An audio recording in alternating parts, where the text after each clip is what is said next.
لله رب العالمين والعاقبة للمتقين والصلاة والسلام على خير خلقه محمد وآله وأزواجه وذرياته وأصحابه أجمعين أما بعد فقد قال الله تعالى في كلامه المجيد وفي فرقانه الحميد فأعوذ بالله من الشيطان الرجيم بسم الله الرحمن الرحيم إن الله يأمر بالعدل والإحسان وإيتاء ذي القربى وينهى عن الفحشاء والمنكر والبغي يعظكم لعلكم تذكرون وقال النبي صلى الله عليه وسلم في حديث المبارك الظلم ظلمات يوم القيامة أو كما قال عليه الصلاة والتسليم সর্বাগ্যে জানাই সমস্ত প্রশংসা উপাসনা আরাধনা সেই মহান স্রষ্টার দরবারে যিনি বিশ্বজগতের ও নিখিল জগতের পালনকর্তা ও স্রষ্টা। তারপর জানাই শতকোটি দরুদ বর্ষিত হোক আমার আপনার তথা সারা বিশ্বের নবী মুহাম্মদ রাসূলুল্লাহ সাল্লাল্লাহু আলাইহি ওয়াসাল্লামের প্রতি সকলে বলি আমিন। তারপর জানাই মঞ্চে উপস্থিত হুফাজে কেরাম ও সভাতে উপস্থিত আমার বয়োজ্যেষ্ঠ সমবয়স্ক ও বয়োকনিষ্ঠ ভাইদেরকে ও পর্দার অন্তরালে মা বোনদেরকে আন্তরিক শুভেচ্ছা, প্রেম প্রীতি, ভালোবাসা, সালাম। আসসালামু আলাইকুম ওয়া রাহমাতুল্লাহি ওয়া বারাকাতুহু। মোহতারাম দোস্ত বুজুর্গ, আপনাদের সামনে গ্রন্থমুকুট কোরআন কারীম 14 নম্বর পারা সূরা নাহাল থেকে 90 নম্বর আয়াতটি আমি তেলাওয়াত করেছি। খুব গুরুত্বপূর্ণ আয়াত, খুবই গুরুত্বপূর্ণ আয়াত। আব্দুল্লাহ ইবনে মাসউদ রাদিয়াল্লাহু তাআলা আনহু নবী পাক সাল্লাল্লাহু আলাইহি ওয়াসাল্লামের একজন সাহাবী, তিনি বলেন গোটা কোরআনের মধ্যে সব থেকে অর্থবোধক আয়াত হলো এইটি।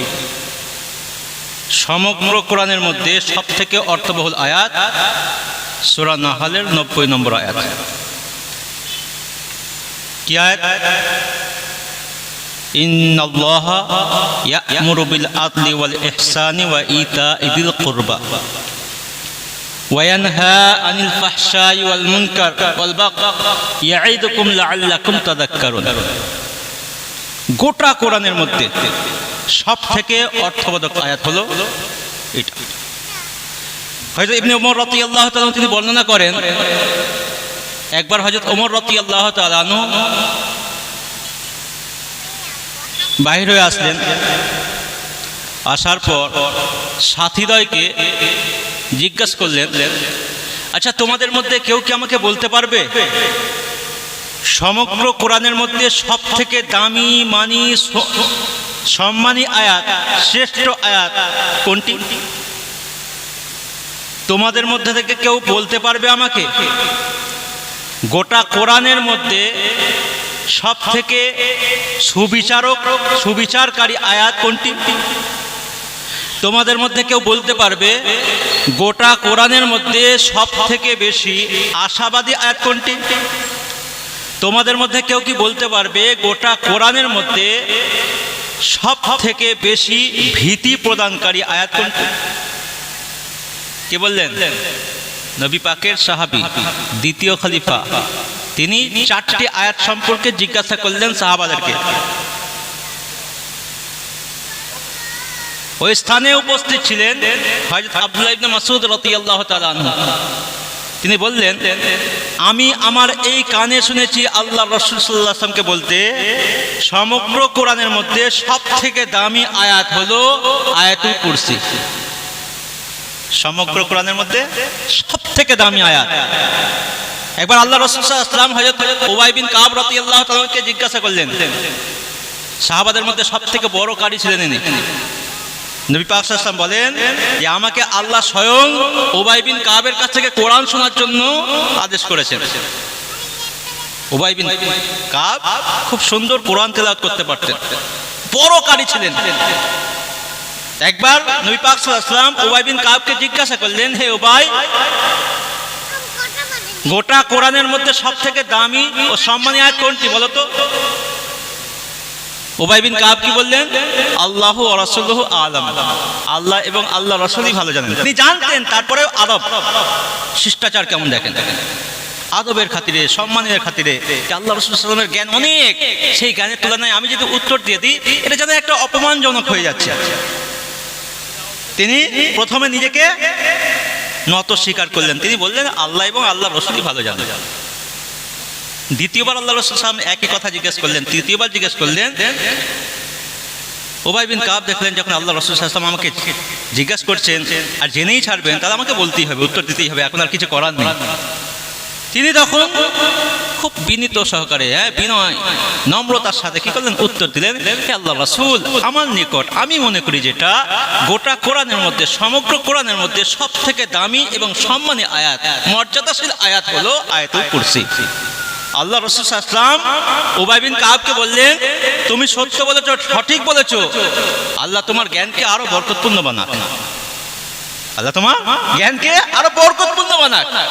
আল্লাহ রাসূল সাল্লাল্লাহু আলাইহি ওয়াসাল্লাম এই আয়াতুল কুরসির ক্ষেত্রে বলেছেন, কোন ব্যক্তি যদি প্রত্যেক ফরজ নামাজের পর একবার এই আয়াতুল কুরসি তেলাওয়াত করে, পাঠ করে, আল্লাহ সুবহানাহু ওয়া তাআলা তার পরিবারকে, তার প্রতিবেশীকে, প্রতিবেশীর পরিবারকে রক্ষা করবেন। বলুন সুবহানাল্লাহ। চিন্তা করে দেখেন, আয়াতুল কুরসি যদি আপনি পড়েন, আপনি যদি চিন্তাগ্রস্ত হয়ে থাকেন, টেনশনযুক্ত হয়ে থাকেন, আল্লাহ সুবহানাহু ওয়া তাআলা আপনার সাহায্য করবেন, হেল্প করবেন। আয়াতুল কুরসি যদি আপনি স্বয়ংকালে একবার পড়েন, আল্লাহ সুবহানাহু ওয়া তাআলা এক্ষেত্রেও বলছেন, তা আয়াতুল কুরসি একবার যদি স্বয়ংকালে পড়া হয়, আল্লাহ সুবহানাহু ওয়া তাআলা বলছেন আল্লাহ রাসূলের মাধ্যমে যে তার কাছে কোনো মানব, দানব, জিনদের শয়তান আসার সাহস পাবে না, তার কাছেই আসবে না। আয়াতুল কুরসি যদি আপনি ফরজ নামাজের পর একবার পড়ি, আল্লাহ পাক রব্বুল আলামিন বলছেন তার এবং জান্নাতের মাঝে আর কোনো ব্যবধান থাকবে না মৃত্যু ব্যতীত। মৃত্যুবরণ করলো সরাসরি জান্নাত।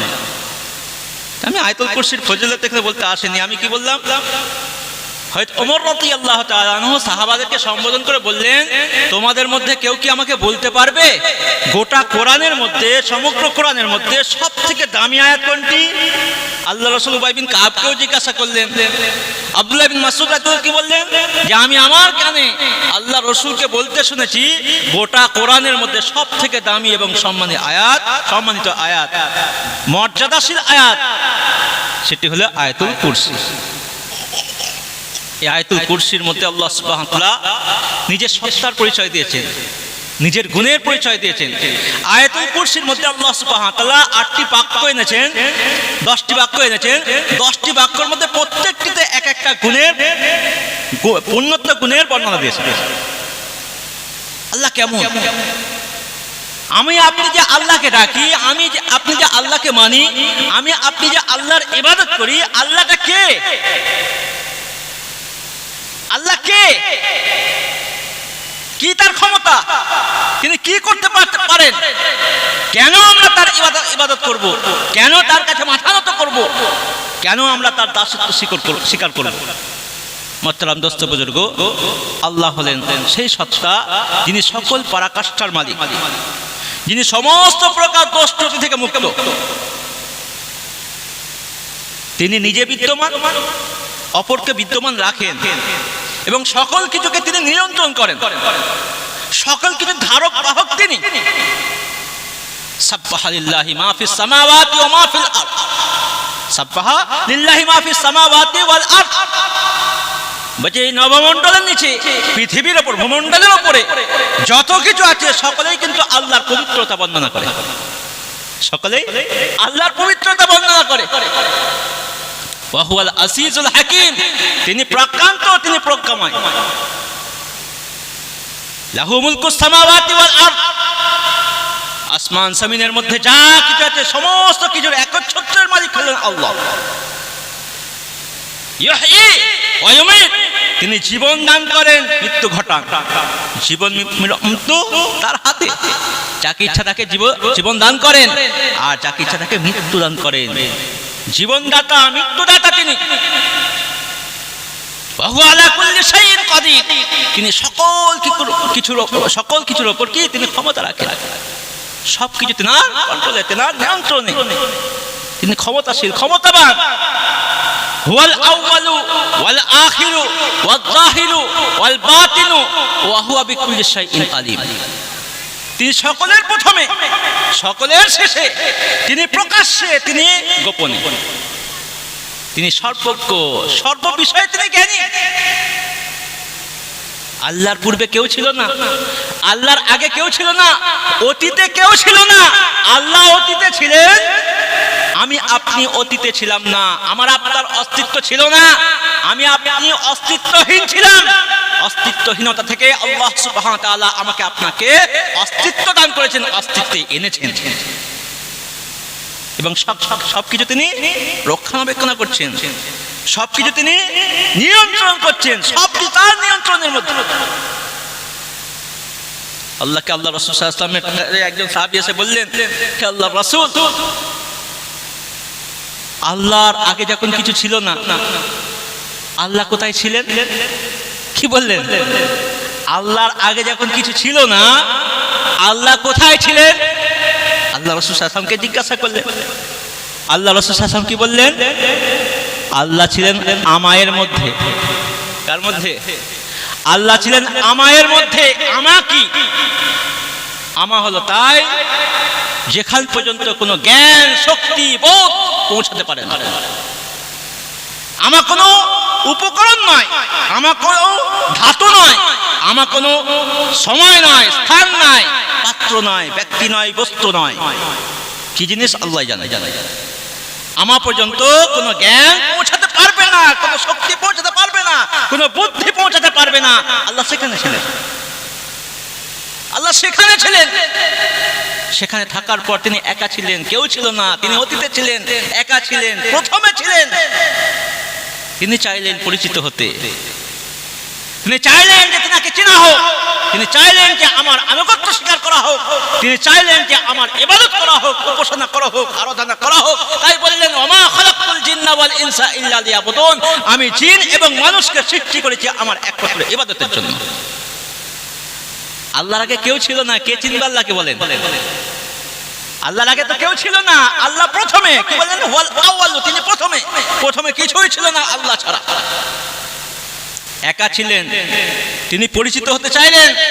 কুনতু কানসান মাখফিয়ান ফা আহবাবতু আন উরাফা ফা খালাকতুল খালকা, আমি লুকায়িত সম্পদ ছিলাম, পরিচিত হতে চাইলাম, তারপর আমি সৃষ্টিকুলকে সৃষ্টি করলাম। এই সৃষ্টির উদ্দেশ্য কি ভাই? আকাশ কেন সৃষ্টি করেছেন? জমিন কেন সৃষ্টি করেছেন? আকাশ জমিনের মাঝখানে যা কিছু আছে এই সব কিছু কেন সৃষ্টি করেছেন? আল্লাহর পরিচয়ের জন্য, আল্লাহকে চেনার জন্য, আল্লাহকে জানার জন্য, পরিচয় পরিচিতির জন্য। ওই জন্য আল্লাহ সুবহানাহু ওয়া তাআলা এই সৃষ্টিকুলকে সৃষ্টি করেছেন। মুহতারাম দোস্ত বুজুর্গ, আল্লাহকে সেটা বলছিলাম, আল্লাহ কোথায় ছিল সেটাও বললাম। আল্লাহর দাসত্ব কেন করব? আল্লাহর ইবাদত কেন করব? আল্লাহর উপাসনা কেন করব? ভাই, তার নাই শক্তিশালী আর কেউ নাই, ওই জন্যই তার ইবাদত করব। তার নাই জ্ঞানী আর কেউ নাই, ওই জন্যই তার ইবাদত করব। তার নাই দোষটা আর কেউ নাই, ওই জন্যই তার ইবাদত করব। তার নাই শ্রবণ শক্তিকারী কেউ নেই, ওই জন্যই তার ইবাদত করব। তিনি সর্বস্বতা, তিনি সর্বদ্রষ্টা, তিনি সর্বজ্ঞ, তিনি সবকিছুর মালিক, তিনি অন্তরের খবরও জানেন। আমি আপনি যেটা প্রকাশ করি সেটাও তিনি শোনেন, জানেন। আমি আপনি যেটা প্রকাশ করতে পারি না, মনের মধ্যে কি দাবিয়ে রাখি, চেপে রাখি, আল্লাহ সেটাকেও জানেন, সেটাকেও শোনেন। আমি আপনি যেটা এখনো পর্যন্ত প্রকাশ করিনি, ভাবিনি, চিন্তা করিনি, পরবর্তীতে ভাববো, চিন্তা করব, আল্লাহ সেটাকেও জানেন, সেটাকেও শোনেন। আল্লাহ এত ক্ষমতার অধিকারী। মুহতারাম দোস্ত বুজুর্গ, ওই জন্যই আল্লাহর ইবাদত করতে হবে আমাকে আপনাকে। আল্লাহর ক্ষমতা নিয়ে আরেকটুখানি বলি। মুহতারাম দোস্ত বুজুর্গ, আল্লাহর নবী সাল্লাল্লাহু আলাইহি ওয়াসাল্লাম বসে আছেন, সাহাবারাও সঙ্গে বসে আছেন। হঠাৎ করে মাথার উপর দিয়ে একটা মেঘখণ্ড উড়ে গেল। নবী পাক সাল্লাল্লাহু আলাইহি ওয়াসাল্লাম সাহাবাদেরকে জিজ্ঞাসা করলেন, আচ্ছা আমাদের মাথার উপর দিয়ে যেটা উড়ে গেল এটাকে তোমরা কি বলতে অজ্ঞযোগে? সাহাবার বললেন, সাহাব বলতাম, সাহাব মানে হচ্ছে মেঘখণ্ড। আল্লাহ রাসূল সাল্লাল্লাহু আলাইহি ওয়াসাল্লাম বললেন, ওয়াল মুজুন, কেন মুজুন বলা হয় না? সাহাবার বলে, হ্যাঁ মুজুনও বলা হয়, মুজুন মানেও মেঘখণ্ড। আল্লাহ রাসূল সাল্লাল্লাহু আলাইহি ওয়াসাল্লাম কেন এটা বলা হয় না? হ্যাঁ এটাও বলা হয়, মানেও কি মেঘখণ্ড? আল্লাহ রাসূল একটা নয়, দুটো নয়, কয়েকটা নাম বললেন, প্রত্যেকের অর্থ হচ্ছে কি মেঘখণ্ড। আল্লাহ রাসূল সাল্লাল্লাহু আলাইহি ওয়াসাল্লাম বললেন, ওই যে মেঘখণ্ড উড়ে গেল, তোমরা কি জানো তারপরে কি আছে? বলে কি আছে আল্লাহ রাসূল? তারপর প্রথম আকাশ আছে। কি আছে? প্রথম আকাশ আছে। তোমরা যেখানে আছো এটা হচ্ছে পৃথিবী।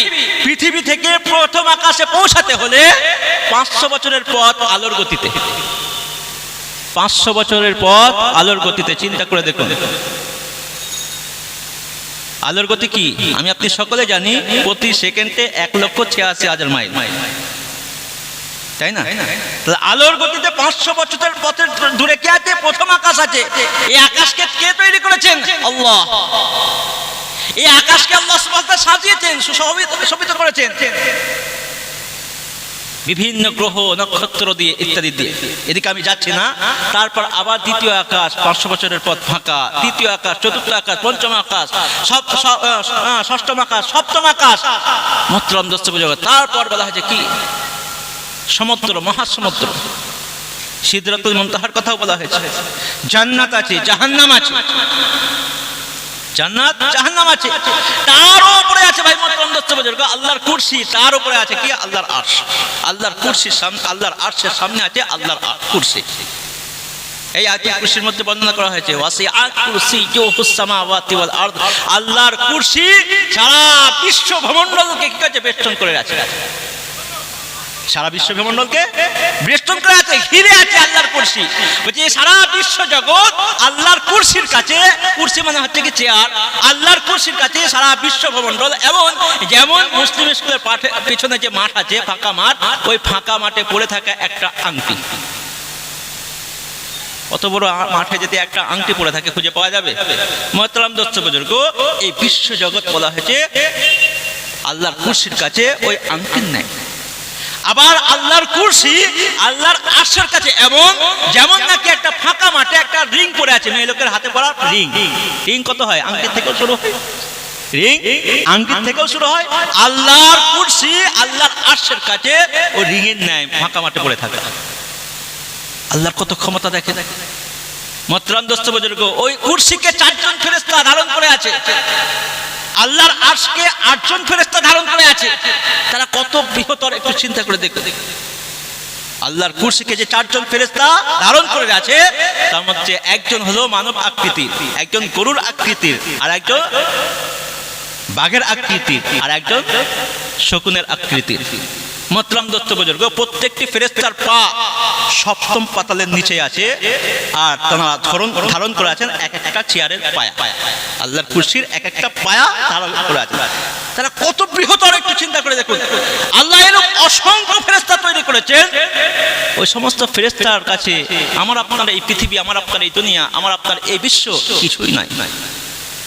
আল্লাহ নবী সাল্লাল্লাহু আলাইহি ওয়াসাল্লাম বলেন, আমার আল্লাহ আমাকে অনুমতি দিয়েছেন আল্লাহর আরশ বহনকারী একজন ফেরেশতার বর্ণনা দেওয়ার জন্য। আমি তোমাদেরকে এতটুকু বলি সেই ফেরেশতার ব্যাপারে, ওই ফেরেশতার কান থেকে নিয়ে, কানের লতি থেকে নিয়ে কাঁধ পর্যন্ত দূরত্ব 700 বছরের পথ। সুবহানাল্লাহ। কত বছরের পথ? 700 বছরের পথ কম। কান থেকে কাঁধ পর্যন্ত, কান থেকে কানের লতি থেকে কাঁধ পর্যন্ত 700 বছরের পথ দূরত্ব। ফেরেশতা কত বৃহদাকার হতে পারে বল, একটু চিন্তা করে দেখুন। একটা ফেরেশতা এরকম তৈরি করেন আল্লাহ সুবহানাহু ওয়া তাআলা। এই পৃথিবী আল্লাহর তৈরি, সপ্তম পাতাল আল্লাহর তৈরি, সপ্তম আকাশ আল্লাহর তৈরি, সপ্তম আকাশের উপর বলা হচ্ছে মহাসমুদ্র, মহাসমুদ্রের উপর বলা হচ্ছে কি 8 জন ফেরেশতা আছে। কত? 8 জন ফেরেশতা আছে ভাই মত আল্লাহর আরশ ধারণ করে। আর আল্লাহর আরশের সামনে আছে 4 জন ফেরেশতা আল্লাহর কুরসি ধারণ করে। কুরসির প্রত্যেকটা পায়া এক একটা পায়া এক একজন ফেরেশতা ধারণ করে আছে। মানব আকৃতির যে ফেরেশতা আছে তিনি সব সময় যখন থেকে আল্লাহর কুরসি পায়া ধারণ করে আছে তখন থেকে সমস্ত মানবকুলের জন্য রুজির প্রার্থনা করছে আল্লাহর কাছে, আল্লাহ গো মানবকুলকে তুমি রুজি দান করো, মানবকুলকে তুমি রুজি দান করো। হিংস্র প্রাণী পাক, সে হিংস্র পশুদের জন্য কি আল্লাহর কাছে কি প্রার্থনা যাচ্ছে, আল্লাহ গো যে সমস্ত জঙ্গলে হিংস্র প্রাণী আছে পশু আছে তাদের রুজির ব্যবস্থা তুমি করো। সবসময় আল্লাহর কাছে কি কাকুতি জানাচ্ছ। গরু গবাদি পশু আছে না আমাদের বাড়িতে, ছাগল বলেন, হ্যাঁ গরু বলেন, আর অন্যান্য যে সমস্ত গবাদি পশু আমরা পুষে থাকি, পালিত পশু, বলছে গরুর আকৃতি যে ফেরেশতা আছে সেই ফেরেশতা গবাদি পশুর রুজির জন্য আল্লাহর কাছে দোয়া করছে, প্রার্থনা করছে সব সময়। আর একজন ফেরেশতা আছে শকুনের আকৃতি, পক্ষীকুল, শূন্যে যে সমস্ত পক্ষী উড়ে বেড়ায় তাদের রুজির জন্য, তাদের রুজির জন্য আল্লাহর কাছে সব সময় দোয়া করছে, প্রার্থনা করছে। মোহতারাম দোস্ত বুজুর্গ, আল্লাহর ক্ষমতা এখান থেকে আমি আপনি অনুমান করতে পারি। শুধু এটাই ক্ষান্ত নয়, আল্লাহর আরশ এবং কুরসির মাঝখানে আল্লাহর কুরসি আছে আল্লাহর আরশের সামনে, এটা কোন স্টেজ আছে তাই না? এই যে স্টেজটা ধরে নেন, এই স্টেজটা হচ্ছে কি আল্লাহর আরশ। আর এখানে দেখবেন মোটামুটি যখন বক্তারা আগে কি হতো চেয়ার বিছানো হতো, সিংহাসন বিছানো হতো তাই না? ওরকম সিংহাসন, এটা হচ্ছে আল্লাহর কুরসি। তাহলে স্টেজটা বড় না সিংহাসনটা বড় বলেন? কি বলবেন? আজকে না হয় নিচেই বসে আমরা বক্তব্য করছি, এর আগে যেখানে আপনি বয়ান করবেন দেখেন সেখানে কি বক্তাদের জন্য একটা চেয়ার থাকে, সিংহাসন বিছানো থাকে তাই না? আমি বোঝাতে যাচ্ছি এইটুকুনি যে আল্লাহর আরশ যেমন নাকি কি স্টেজ, আর কুরসি যেমন নাকি সিংহাসন, বক্তার সিংহাসন। কত ছোট বলেন? তা সিংহাসন এবং আরশের মাঝখানে যে দূরত্ব আছে বলা হচ্ছে 140টা পর্দা আছে। কটা? 70টা অন্ধকার, অন্ধকারের পর্দা, আর 70টা আলোর পর্দা, আগুনের পর্দা আছে। তাহলে আল্লাহর আরশ বহনকারী ফেরেশতার কাছে যেতে ওই আল্লাহর কুরস বহনকারী ফেরেশতা এক চুল পরিমাণ অগ্রসর হয়, জ্বলে পুড়ে ছারখার হয়ে যাবে। 70টা নূরের পর্দা, 70টা অন্ধকারের পর্দা আছে, এবং প্রত্যেক পর্দার 2 পর্দার মাঝখানে ব্যবধান 500 বছরের পথ। 500 বছরের পথ। অবাক হয়ে যাবেন আপনি, বলবেন ছেলে খেলা কথা বলছে, হ্যাঁ গল্প কাহিনী বলছে। না, গল্প কাহিনী নয়, হাদিসের কথা বলছি, তাফসীরের কথাই বলছেন। একটা পর্দা কত সরু হয় আমার আপনার পর্দা বলেন? আমার আপনার বাড়ির পর্দা কত সরু হয় বলেন? যে 2 পর্দার মাঝখানে দূরত্ব কত? 500 বছরের পথ। আর আল্লাহর আরশ এবং কুরসির মাঝখানে বলা হচ্ছে 140টা পর্দা আছে। 140টা পর্দা। আচ্ছা, আল্লাহর কুরসি বহনকারী ফেরেশতা যদি আল্লাহর আরশ বহনকারী ফেরেশতার এক চুল পরিমাণ সামনে অগ্রসর হয়, জ্বলে পুড়ে ছারখার হয়ে যায়। মোহতারাম দোস্ত বুজুর্গ, আল্লাহ হলেন এত ক্ষমতাশীল। ওই জন্যই আমরা আল্লাহর ইবাদত করব। আল্লাহর ইবাদত কেন করব? এই জন্যই যে আল্লাহর ন্যায় ক্ষমতাশীল আর কেউ নয়। হে নবী বলে দিন, আল্লাহু আহাদ, আল্লাহ এক অদ্বিতীয়। আল্লাহ এক অদ্বিতীয়। আল্লাহু সামাদ, আল্লাহ কারোর মুখাপেক্ষী নন, কিন্তু সকল সৃষ্টিকুল আল্লাহর মুখাপেক্ষী। আল্লাহ কারোর দরকার হয় না, আল্লাহ সাহায্যের দরকার হয় না, আল্লাহ পরামর্শ দরকার হয় না, আল্লাহ অংশগ্রহণকারী দরকার হয় না, আল্লাহর স্ত্রীর দরকার হয় না, পুত্রের দরকার হয় না, বংশের দরকার হয় না, আল্লাহর ঘুমের দরকার হয় না, খাবারের দরকার হয় না, আল্লাহ ক্লান্ত হন না, আল্লাহ ঘুমান না, আল্লাহকে তন্দ্রা স্পর্শ করতে পারে না। লা তাখুযুহু সিনাতুন ওয়ালা নাওম, আল্লাহকে মৃত্যু এবং ঘুম এবং তন্দ্রা এবং নিদ্রা স্পর্শ করতে পারে না। মৃত্যু আল্লাহকে স্পর্শ করতে পারে না। আল্লাহু লা ইলাহা ইল্লা হুয়াল হাইয়ুল কাইয়ুম। ওই জন্য তো আল্লাহ ছাড়া কোনো উপাস্য নয় ইবাদতের। ইবাদতের যোগ্য শুধুমাত্র আল্লাহ, এক অদ্বিতীয় আল্লাহ। ওয়াল্লাহুল্লাযী লা ইলাহা ইল্লাহু আলিমুল গায়বি ওয়াশ শাহাদাতি হুয়ার রহমানুর রহিম। আল্লাহ তো সেই সত্তা যিনি ছাড়া কোনো উপাস্য নাই, তিনি দৃশ্য অদৃশ্যের জ্ঞানী। আলিমুল গায়বি ওয়াশ শাহাদা হুয়ার রহমানুর রহিম, তিনি অত্যন্ত দয়ালু ও কৃপাশীল। ওয়াল্লাহুল্লাযী লা ইলাহা ইল্লাহু, আল্লাহ তো সেই সত্তা যিনি ছাড়া কোনো উপাস্য নেই। আল মালিক, তিনি হলেন সকল কিছুর অধিপতি। এই আসমান জমিন যা কিছু আছে তার মাঝে সকল কিছুর অধিপতি একমাত্র কে? আল্লাহ। আল মালিক আল কুদ্দুস, সমস্ত রকম দোষ ত্রুটি থেকে মুক্ত তিনি, সকল প্রকার দোষ এবং ত্রুটি থেকে আল্লাহ মুক্ত। আল কুদ্দুস। আসসালাম, তিনি সকলকে শান্তি দান করেন। শান্তি কেউ দিতে পারে না একমাত্র আল্লাহ ছাড়া। শান্তি আল্লাহর হাতে। কার হাতে? সুখ শান্তি আল্লাহর হাতে, দুঃখ কষ্ট আল্লাহর হাতে। আল্লাহ যাকে ইচ্ছা তাকে শান্তি দান করেন, যার কাছ থেকে ইচ্ছা তার কাছ থেকে শান্তি ছিনিয়ে নেন এবং তাকে দুঃখ দান করেন। সকল সাম্রাজ্যের মালিক আল্লাহ। কুলিল্লাহুম্মা মালিকাল মুলকি তুতিল মুলকা মান তাশা ওয়া তানজিউল মুলকা মিম্মান তাশা। হে নবী, আপনি বলে দিন এই সকল সাম্রাজ্যের মালিক আল্লাহ, যাকে ইচ্ছা তাকে প্রদান করেন, যার কাছ থেকে ইচ্ছা তিনি ছিনিয়ে নেন।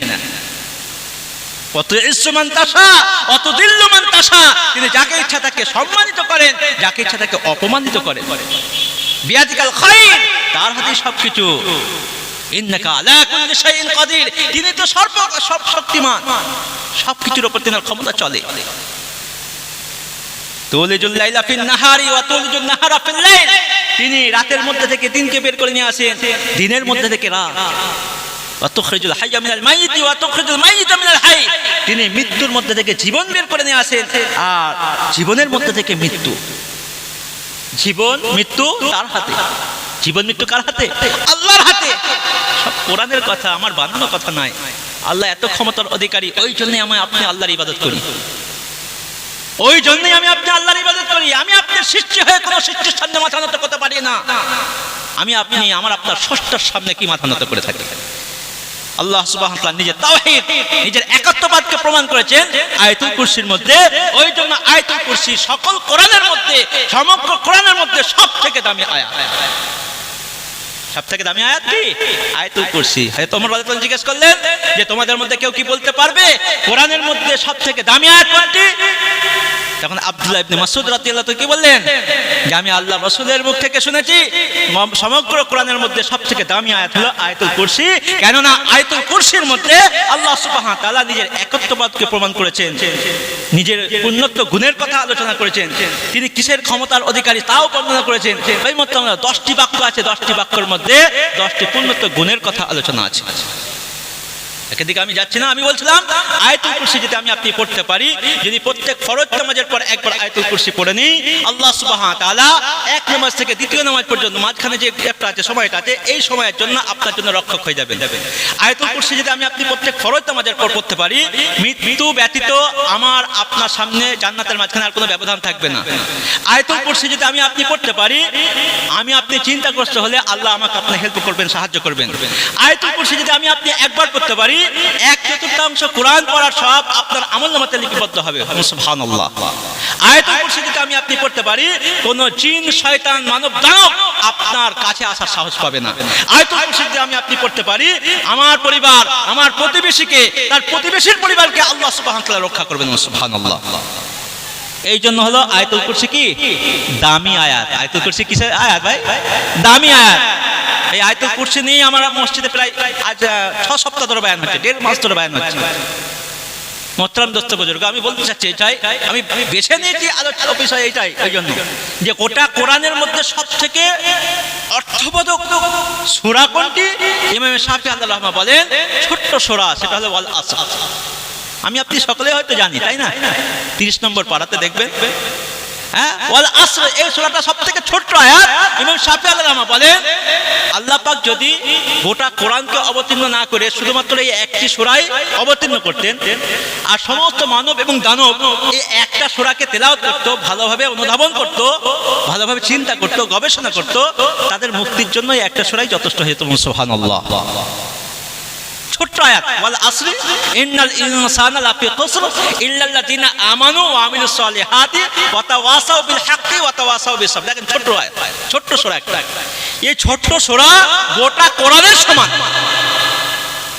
যদি কিনা আমি আপনি কোরআনটাকে ভালোভাবে, ওই সূরাটাকে ভালোভাবে তেলাওয়াত করতে পারি, ভালোভাবে অর্থ শিখতে পারি এবং সেটাকে অনুধাবন করতে পারি, সেটা বোঝার চেষ্টা করে গবেষণা করতে পারি, আমার আপনার মুক্তির জন্য এই সূরাটাই যথেষ্ট ছিল। তারপরে আল্লাহ সুবহানাহু ওয়া তাআলা করুণা করে, দয়া করে আমাকে আপনাকে সমগ্র কোরআন দান করেছেন। এটা আল্লাহর দয়া ছাড়া আর কিছু নাই। আর রহমান আল্লামাল কোরআন, আল্লাহ তো তিনি ওই দয়াময় যিনি আমাকে আপনাকে কোরআন দান করেছেন।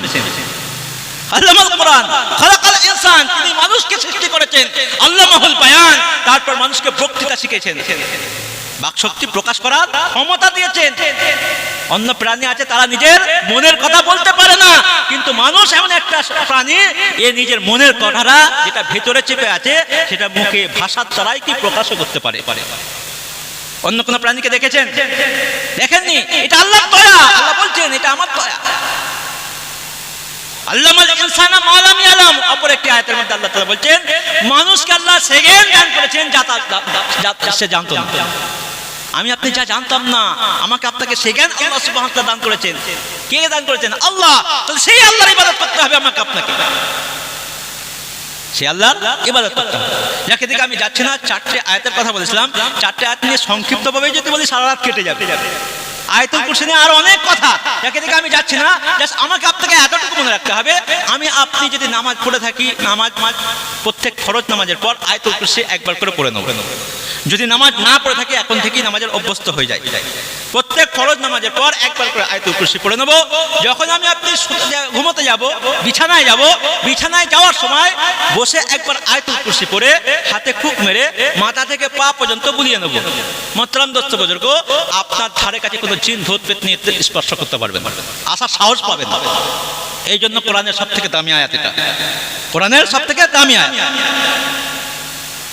দ্বিতীয় নম্বর, আব্দুল্লাহ ইবনে মাসউদ রাদিয়াল্লাহু আনহু বলছেন গোটা কোরআনের মধ্যে সব থেকে সুবিচারকারী আয়াত সেটা হলো সূরা নাহলের 90 নম্বর আয়াত।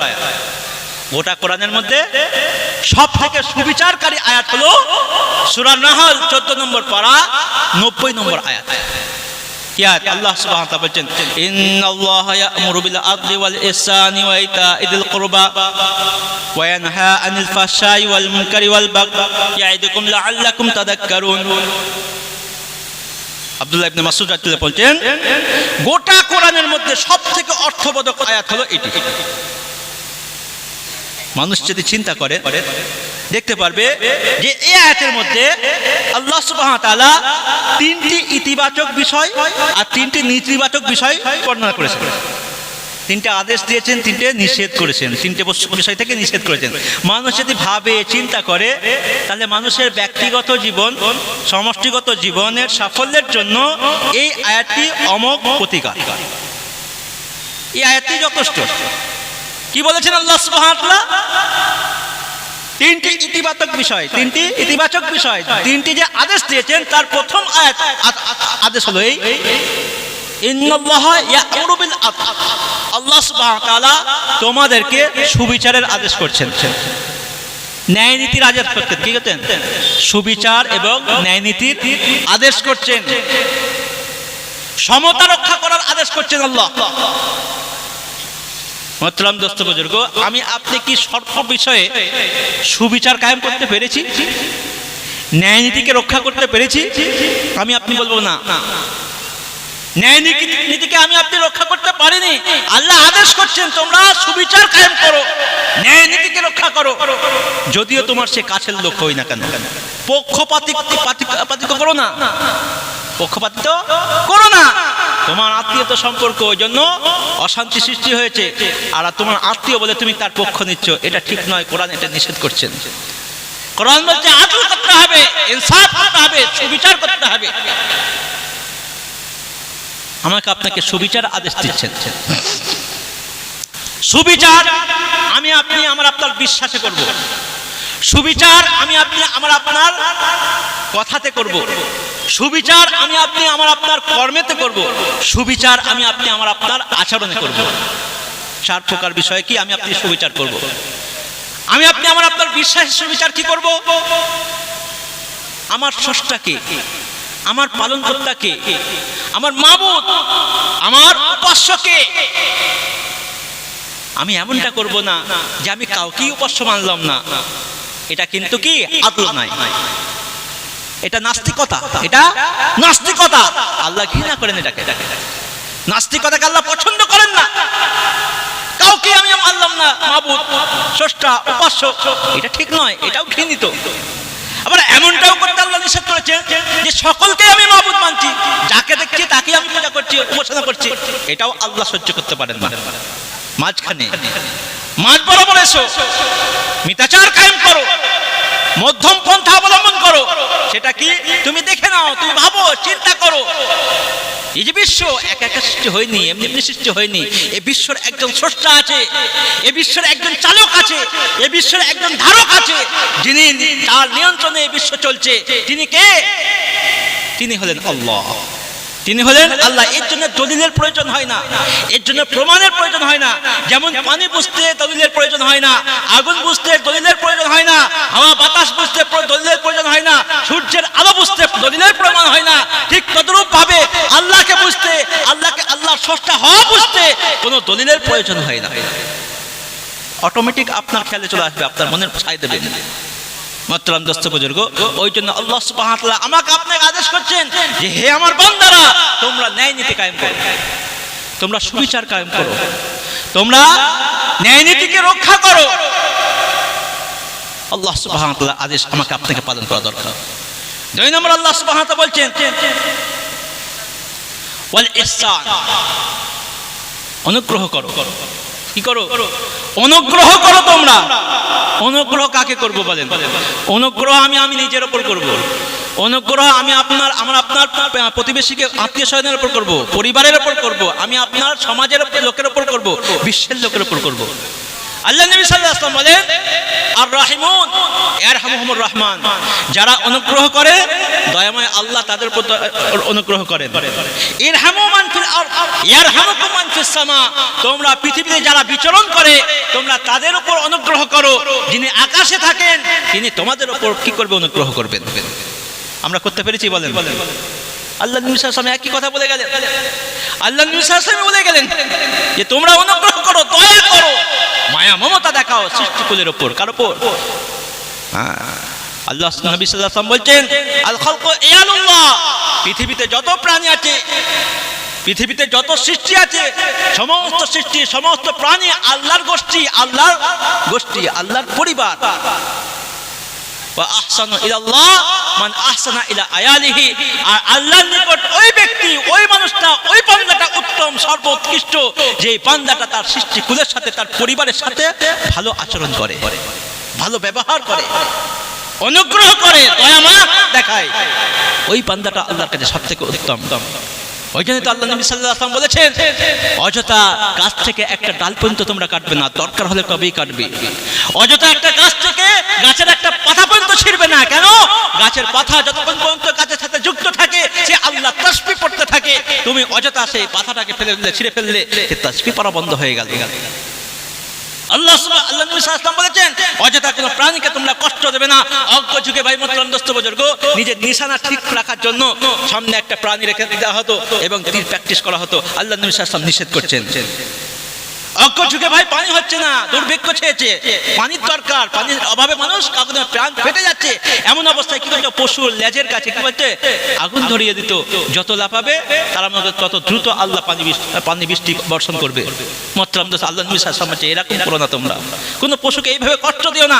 আল্লাহ নবী সাল্লাল্লাহু আলাইহি ওয়াসাল্লাম একটি বাগানে গেলেন পানি পান করার জন্য। ওই বাগানে প্রায় যেতেন, দেখলেন কি একটা উকড়ের চোখ থেকে কি অশ্রু ঝরছে, পানি ঝরছে। আল্লাহ রাসূল সাল্লাল্লাহু আলাইহি ওয়াসাল্লাম বুঝতে পারলেন এ আমাকে নালিশ করছে মালিকের বিরুদ্ধে। আল্লাহ নবী সাল্লাল্লাহু আলাইহি ওয়াসাল্লাম বললেন এই উটের মালিক কে? সঙ্গে সঙ্গে একজন সাহাবী চলে আসলেন, আসার পর বললেন কি ব্যাপার, তুমি এই উটকে ভালো করে তার খরপোশ কেন দাও না, তার আহার কেন দাও না, তার খাদ্য কি দাও না কেন? এ তো তোমার বিরুদ্ধে নালিশ করছে। বলে আমার দ্বারাই আমার মালিক খাটিয়ে দেয় বেশি, পরিশ্রম করি নাই, কিন্তু আমার যতটুকু খোরাক ততটুকু খোরাক দেয় না। যদি চাও এই পশুকে রাখতে, তার ভালোভাবে দেখাশোনা করো, অন্যথায় অন্যকে কি করে বিক্রি করে দাও যে তার দেখাশোনা করতে পারবে। মোহতরম দোস্ত, নবী পাক সাল্লাল্লাহু আলাইহি ওয়াসাল্লাম আমাদেরকে এই শিখিয়েছেন, দয়া দেখাও, মায়া দেখাও, অনুগ্রহ করো, দয়া করো। নবীজি দয়া করে গেছেন, আমাকেও দয়া করতে হবে। নবীজি কখনো নিজের জন্য কারোর কাছ থেকে প্রতিশোধ নেননি। নবীজি কোনোদিন কাউকে মারেননি, কাউকে প্রহার করেননি। নবীজি আল্লাহ সুবহানাহু ওয়া তাআলাকে স্বয়ং দোয়া করছেন, আল্লাহ গো, আমি যদি কোনো বান্দার উপর, আমি যদি কোনো উম্মতের উপর, আমার কোনো উম্মতের উপর যদি আমি বদদোয়া করে থাকি, আমার প্রত্যেকটা বদদোয়া তার জন্য দোয়াই পরিণত করে দেবো। সুবহানাল্লাহ। মুহতারাম দোস্ত বুজুর্গ, মুহতারাম দোস্ত বুজুর্গ, এবার আমি আপনি শুনি, নবীজির বদদোয়াটা যদি আমার আপনার জন্য দোয়ায় পরিণত হয়ে যায়, নবী যদি আমার আপনার জন্য দোয়া করেন, তাহলে দোয়াটা কেমন হবে ব্যাপক বলেন তো? নবীজি বলছেন, আল্লাহ গো, কোন উম্মতের উপর যদি আমি রাগান্বিত হই, অসন্তুষ্ট হই, আর অসন্তুষ্ট বশবর্তী হয়ে আমি তার উপর বদদোয়া করি, আমার বদদোয়ার প্রত্যেকটা শব্দ তার জন্য দোয়ায় পরিণত হয়ে যায়। জানো সুবহানাল্লাহ, কত দয়াময় নবী, দেখেন কত দয়াশীল তিনি, আমার আপনার জন্য কত চিন্তা করতেন। নবীজি প্রত্যেকটা উম্মতের জন্য চিন্তা করতেন। একবার জিবরাইল আলাইহিস সালাম নবী পাক সাল্লাল্লাহু আলাইহি ওয়াসাল্লামের দরবারে আসলেন। নবী পাক সাল্লাল্লাহু আলাইহি ওয়াসাল্লাম দেখলেন জিবরাইল আলাইহিস সালাম বিষণ্ণ, চিন্তাযুক্ত। জিজ্ঞাসা করলেন, জিবরাইল কি ব্যাপার, তুমি বিষণ্ণ কেন, চিন্তাযুক্ত কেন? তুমি তো আমার দরবারে যখন আসো, তুমি তো হাসি খুশিতে আসো, আনন্দতে আসো, আজকে তুমি এত চিন্তাযুক্ত কেন? জিবরাইল বললেন, ইয়া রাসূলুল্লাহ, হে আল্লাহ, আমি এইমাত্র জাহান্নাম পরিদর্শন করে আসছি, ভ্রমণ করে আসছি। তাই জাহান্নামে কি কি শাস্তি দেখলে দেখো, আমাকে বলো, আমি আমার উম্মতকে শোনাবো, যেন আমার উম্মত জাহান্নাম থেকে বাঁচার চেষ্টা করতে পারে। আল্লাহ রাসূল সাল্লাল্লাহু আলাইহি ওয়াসাল্লামকে বললেন জিবরাইল আলাইহিস সালাম, হে আল্লাহ রাসূল, আমি জাহান্নাম দর্শন করলাম, ভ্রমণ করলাম, দেখলাম জাহান্নামে 7টা স্তর রয়েছে, 7টা স্তর রয়েছে। একেবারে নিচে স্তর, ওই স্তরটার নাম হলো হাবিয়া। এই স্তরে দেখলাম কি মুনাফিকগণ আছে। কারা আছে? মুনাফিকগণ আছে, যারা উপর থেকে বলে আমরা মুসলমান, মুসলমানদের সাথে আছি, মুসলমানদের রক্ষক, মুসলমানদের রক্ষক, কিন্তু ভেতর থেকে তারা আল্লাহকে মানে না, মুসলমানদেরকে বিশ্বাস করে না। হ্যাঁ, মুসলমানদের ভক্ষক তারা। আল্লাহ সুবহানাহু ওয়া তাআলা তাদেরকে জাহান্নামের একেবারে নিচের স্তরে রাখবেন, একবারে নিচু স্তরে রাখবেন।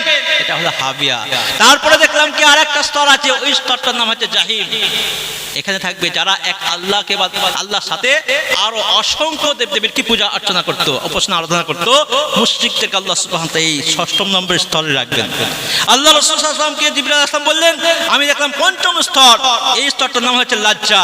এই লজ্জা স্তরে আমি দেখলাম পৃথিবীর বুকে যারা আগুনের পূজা করে, অনেক মানুষ আছে যারা আগুনের পূজা করে, আগুনকে দেবতা মনে করে, তাদেরকে দেখলাম। আল্লাহ নবী সাল্লাল্লাহু আলাইহি ওয়াসাল্লামকে জিবরাইল আলাইহিস সালাম বললেন, আমি 4র্থ নম্বর স্তর দেখলাম, এই স্তরের নাম হচ্ছে সাকার। এই স্তরে আমি দেখলাম কাদেরকে, যারা একবারে শুয়ে পৃথিবীর যে গ্রহ নক্ষত্র তারা ইত্যাদির পূজা করে, সূর্যের পূজা করে, তাদেরকে দেখলাম ওই স্তরে রাখা হয়েছে। তারপর আমি দেখলাম সাইর একটা স্তর রয়েছে, 3য় নম্বর স্তর। এই স্তরে আমি দেখলাম কারা আছে, হুতামা স্তর। এই স্তরে দেখলাম ইহুদিগণ আছে। তারপরে দেখলাম কি 2য় নম্বর স্তর, এই স্তরটার নাম হচ্ছে সাইর। এই স্তর দেখলাম কি খ্রিস্টানগণ আছে। তারপর জিবরাইল আলাইহিস সালাম চুপ হয়ে গেলেন।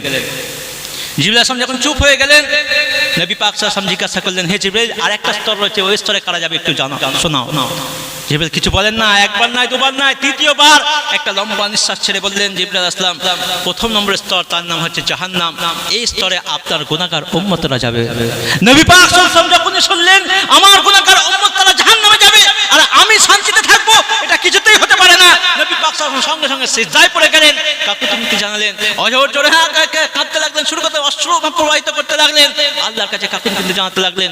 আল্লাহ সুবহানাহু ওয়া তাআলা বললেন, ইয়া রাসূল, হে হাবিব, তুমি তোমার মাথা ওঠাও, তুমি তোমার মাথা ওঠাও, তুমি বলো শোনা হবে, তুমি চাও দেওয়া হবে, প্রার্থনা করো কবুল করা হবে, দোয়া করো কবুল করা হবে। আল্লাহ নবী সাল্লাল্লাহু আলাইহি ওয়াসাল্লাম বললেন, হে আল্লাহ রাসূল, হে আল্লাহ, আমার গুনাহগার উম্মত তাদেরকে জাহান্নামে দেখেছে জিবরাইল, আমি কি করে থাকতে পারি? আল্লাহ রাসূল সাল্লাল্লাহু আলাইহি ওয়াসাল্লামকে তখন আল্লাহ সুবহানাহু ওয়া তাআলা বললেন, হে আল্লাহ রাসূল, আপনি যান জাহান্নাম থেকে বেছে বেছে আপনার উম্মতদেরকে নিয়ে আসুন এবং জান্নাতে প্রবেশ করান। বলেন সুবহানাল্লাহ। আল্লাহ রাসূল যাবেন, জাহান্নামে যাবেন, জাহান্নাম থেকে বেছে বেছে তার উম্মতকে কি করে জান্নাতে প্রবেশ করাবেন। আল্লাহ সুবহানাহু ওয়া তাআলা নবী পাক সাল্লাল্লাহু আলাইহি ওয়াসাল্লামকে প্রতিশ্রুতি দিচ্ছেন, ওয়ালা সাউফা ইউতিকা রাব্বুকা ফাতারদা, আল্লাহ রাসূল আমি আপনাকে এতটা পরিমাণ দান করব যে আপনি সন্তুষ্ট হয়ে যাবেন। আল্লাহ রাসূল সাল্লাল্লাহু আলাইহি ওয়াসাল্লাম কি বলছেন, আমি আল্লাহর উপর ততক্ষণ পর্যন্ত সন্তুষ্ট হব না যতক্ষণ পর্যন্ত একটা উম্মত জাহান্নামে থাকবে।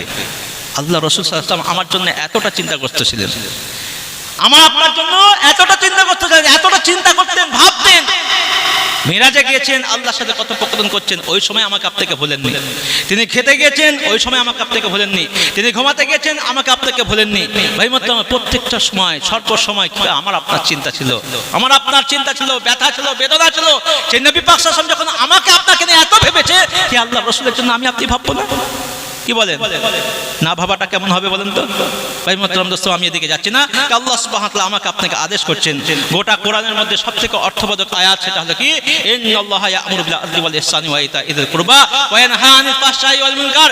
ওই জন্যই বলা হয়েছে পৃথিবীর অতীত যুগ থেকে নিয়ে বর্তমান ভবিষ্যৎ প্রত্যেকটা যুগে বলা হয়েছে, মসজিদের যে সমস্ত ইমামরা আছে তারা যে জুমার নামাজ পড়ায়, জুমার নামাজের সময় তারা আগে কিভাবে খুতবা, মিম্বারের উপর উঠে খুতবা পড়ে, ঈদের সময় খুতবা পড়ে, খুতবাতে বলা হয়েছে এই আয়াতটা সকলেই তিলাওয়াত করে দেখবেন, ইন্নাল্লাহা ইয়া'মুরু বিল আদলি ওয়াল ইহসানি ওয়া ইতাইযিল কুরবা ওয়া ইয়ানহা আনিল ফাহশাই ওয়াল মুনকার ওয়াল বাগই ইয়া'iদুকুম লা'আল্লাকুম তাযাক্কারুন। এই আয়াতটি তেলাওয়াত করে, এই আয়াতের মধ্যে আল্লাহ সুবহানাহু ওয়া তাআলা সমগ্র বিষয়, শরীয়তের সমগ্র বিষয়কে বর্ণনা করে দিয়েছেন। যদি আমি আপনি একটুখানি ভালোভাবে পড়ি, তেলাওয়াত করি, একটু চিন্তা করি, গবেষণা করি, তাহলে বুঝতে পারবো সমগ্র কোরআন এই আয়াতের মধ্যেই আছে। সমগ্র কোরআন আব্দুল্লাহ ইবনে মাসউদ রাদিয়াল্লাহু তাআলা তিনি বলছেন, ওই জন্য আল্লাহ সুবহানাহু ওয়া তাআলা আমাকে আপনাকে বলছেন সুবিচার কায়েম করো, হ্যাঁ, অনুগ্রহ করো, কার উপর? সৃষ্টিকুলের উপর অনুগ্রহ করো। ওয়া ইতাইযিল কুরবা, যারা স্বজন প্রয়োজন আছে, আত্মীয় স্বজন আছে, তাদেরকে দান করো। জমিয়ে রেখো না, জমিয়ে রাখবে, তুমি যখন চলে যাবে তোমার সন্তান সন্ততি তারা ফুটাবে, শেষ করে দেবে। তুমি কষ্ট পরিশ্রম করে কি মাথার ঘাম পায়ে ফেলে কি করছো, অর্থ উপার্জন করছো, জমিয়ে রাখছো, তুমি যখন চলে যাবে তারা ওই অর্থের মূল্য বুঝবে না। এখন যতদিন পর্যন্ত বেঁচে আছো আত্মীয়তার সম্পর্ক কি গাঢ় করো। নবী পাক সাল্লাল্লাহু আলাইহি ওয়াসাল্লাম বলছেন, সিলমান কাতা ওয়া আফামান জালমাত, যে তোমার সাথে সম্পর্ক ছিন্ন করতে যায় তুমি আরো গাঢ় করো, তুমি আরো গাঢ় করো। কেউ যদি তোমার উপর অন্যায় করে, অত্যাচার করে, তাকে ক্ষমা করো। অন্যায় করলে ক্ষমা করো, এটা আমার নবীর স্বভাব, আমার নবীর অভ্যাস, আমার নবীর চরিত্র। হ্যাঁ, কেউ যদি আমার সাথে সম্পর্ক ত্যাগ করে, ছিন্ন করতে চায়, আমার নবীর কি চরিত্র, কি তার সাথে সম্পর্ক জোড়া, গলায় মিলিয়ে নেওয়া, বুকে জড়িয়ে ধরা। মোহতারাম দোস্ত বুজুর্গ, আপনি যদি বুকে জড়িয়ে ধরেন সম্পর্ক গাঢ় হবে আপনার। আল্লাহ সুবহানাহু ওয়া তাআলা বলেন, তোমরা তোমাদের আত্মীয় স্বজনকে দান করো। কি দান করো তা বলা হয়নি, তাদের অধিকার দান করো, তাদের অধিকার দান করো। যদি রুজি হয়, যদি খাদ্য হয়, খাদ্য দান করো। যদি পোশাক হয়, পোশাক দান করো। যদি চিকিৎসার জন্য ঔষধের দরকার হয়, ঔষধ দান করো। যদি থাকার জন্য ঘরের দরকার হয়, ঘর দান করো। যদি জীবিকা নির্বাহের জন্য কি চাকরির দরকার হয়, যদি তোমার সোর্স থাকে তাদের চাকরি পাইয়ে দাও। যদি তোমার ব্যবসার কোনো সোর্স থাকে তাকে ব্যবসার সাথে লিপ্ত করে দাও। তাদের অধিকার তুমি দান করো। কে বলছেন? আল্লাহ সুবহানাহু ওয়া তাআলা।